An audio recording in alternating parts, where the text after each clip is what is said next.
Walking hot dogs, pickles, and eggs are trying to kill you as you assemble huge hamburgers.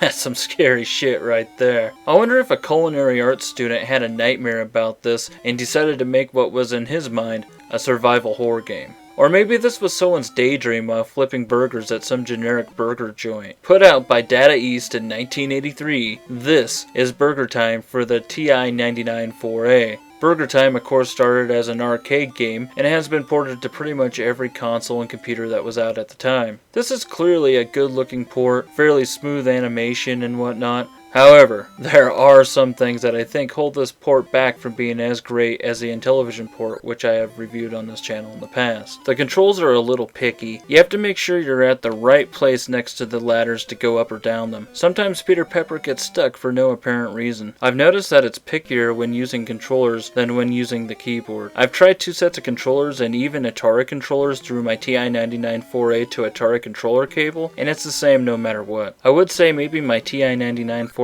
has a problem, but my controllers seem to work great on most of my other TI games. The next thing that got under my skin is the fact that every time you walk over a piece of a burger, throw a pepper at an enemy, collect a pepper, or whatever, the music restarts. One of the best things about BurgerTime is the catchy tune, and it's completely ruined in this version because it keeps restarting. The enemies flicker a bunch, which wouldn't be that big of a deal to me, but there's been times that I have thrown pepper at the enemies, and the game acted like I threw pepper into the air and not at the enemies. Here, I'll show you.